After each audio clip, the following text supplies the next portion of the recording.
It wasn't just another video game adaptation, it was a film haunted before the cameras even rolled. I have something for you to play with! A story stitched together from childhood nightmares, urban legends, and animatronics that didn't always obey their operators. Five Nights at Freddy's wasn't supposed to work. The lore was too dense, the fans too protective, the production cursed with years of false starts, and yet, against the odds, it clawed its way onto the big screen. So much fun! What audiences got wasn't just a movie. It was a strange, pulsing artifact, filled with secrets, whispers, and accidents too bizarre to dismiss. These are 20 weird facts about Five Nights at Freddy's, tales from a set where the lines between fiction and reality blurred, and the monsters sometimes felt all too alive. Number 1. Multiple crew members claimed they heard children's laughter in the set at night when no actors were present. The sound team once captured a faint giggle on an empty microphone feed. It didn't match any cast member's voice. Officially, it was chalked up to audio bleed or interference, but the story spread fast. On a film about murdered children trapped in animatronic bodies, the idea of spectral laughter echoing through an empty soundstage was too on the nose to dismiss. Was it just coincidence, or did Freddy's set attract its own restless audience? Number 2. One night, after filming wrapped, a crew member swore they saw Chica move. The animatronic was supposed to be powered down, fully disabled, but in the half-dark, its jaw opened slightly. The head turned a fraction. Was it a malfunction? A trick of the light? No one could prove it. The story spread fast, and from then on, some crew refused to stay alone with the animatronics after hours. Even though it was dismissed as servo drift, the legend stuck. To this day, there's one question people still ask. What if Freddy's didn't want to stop performing? Number 3. Sharp-eyed fans noticed it. The flickering lights in the pizzeria didn't just flash at random. They blinked in patterns, some spelling out words in Morse code. Messages like "help" and "it's me" were encoded, waiting for fans obsessive enough to decode them. It wasn't just an artistic flourish, it was a deliberate design from the director, who wanted the set itself to feel alive, as if the building was trying to communicate. Number 4. When the credits roll, faint symbols appear in the glitching, static transitions. Some fans paused, enhanced, and discovered they weren't random. They resembled the codes and ciphered text hidden in the original games. Scrambled words, numbers, and dates. To this day, no official explanation has been given. Were they teases for sequels, random fan service, or genuine ARG clues embedded in the film? The debate rages on, with some convinced the movie is hiding its own puzzle box, waiting for the fandom to crack. Number 5. Rewatch the film and pay attention to the shadows. The production team slipped in background ghosts, flickers of children, reflections that vanish if you blink. None are acknowledged in dialogue. They're just there, like unwanted memories in the corner of your eye. It was the director's way of saying, the lore is bigger than the story we're telling. The restaurant isn't just haunted by animatronics, it's haunted by absence by kids who never left. Number 6. Josh Hutcherson didn't just walk into the role of Mike Schmidt, he buried himself in the psychology of sleep paralysis. The script leaned heavily on Mike's nightmares and visions, so Hutcherson studied real accounts of sufferers. He read stories of people frozen in bed, shadow figures pressing down on their chests, whispers in the dark that couldn't be explained. Then, he layered those terrors into his performance. Even in scenes without animatronics, you can see it, the way his eyes dart in half-conscious panic, the weight of invisible pressure on his chest. Hutcherson admitted in interviews that by the end of filming, his own dreams started to blur, and he'd wake in cold sweats convinced something was in the room with him. For a movie about nightmares becoming flesh, that wasn't just acting, it was possession. Number 7. Composer. The Newton brothers knew they couldn't just write horror strings. They leaned into warped lullabies, carnival organs, and broken music boxes. Some cues were built by slowing down children's songs until they became alien and wrong.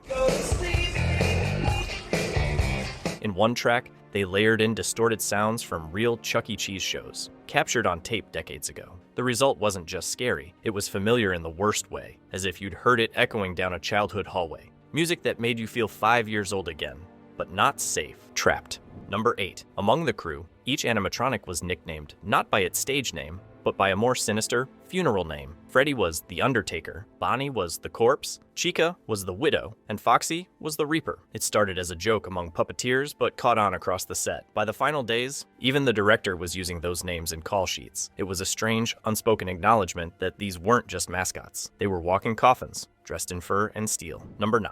Among the many Easter eggs in the film, one slipped by almost unnoticed. In the security office, briefly visible on a shelf, sits a yellowed newspaper clipping and a rusted spring mechanism. Fans of the lore recognized it instantly, a nod to the infamous spring lock suits, devices that crushed anyone unlucky enough to be inside when they malfunction. The prop never plays into the main story, but its presence was deliberate, a whisper of darker things yet to come. For longtime fans, that single prop was more terrifying than any jump scare. Number 10. The disturbing crayon drawings scattered throughout the pizzeria weren't designed by art directors. They were drawn by real children of crew members, given vague prompts like, draw your favorite animal, or draw your scariest dream. The results were both innocent and unsettling, capturing the raw, imperfect lines that no adult could mimic. When pasted on walls of a cursed restaurant, they stopped looking sweet. They looked like cries for help. Number 11. Early drafts of the script gave Freddy and his band voices, creepy, distorted versions of children's speech. Test screenings, however, found it too cheesy. The animatronics became scarier in silence,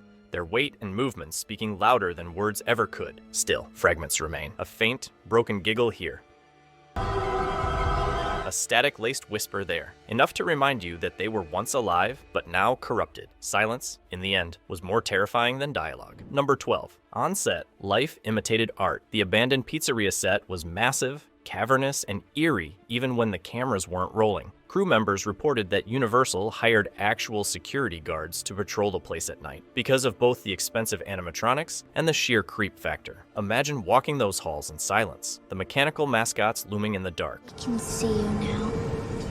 Covered in tarps, but still visible. Some guards confessed they refused to patrol alone. A rumor spread that one animatronic's eyes had been caught on a security feed shifting, though no one ever confirmed it. The irony was delicious. A movie about a night guard being stalked by killer animatronics had real guards, nervously pacing, wondering if the fiction was bleeding into reality. Number 13. Child actress Piper Rubio, who played Abby, had a unique challenge. She had to act terrified of animatronics while being surrounded by them for weeks on end. At first, the Henson team tried to soften the blow, introducing the creatures to her slowly, letting her touch the fur, watch them power on, but when filming started, the fear became real. Rubio confessed that there were moments she wasn't acting. When Freddy's jaw snapped down or Foxy lurched forward, her screams were raw.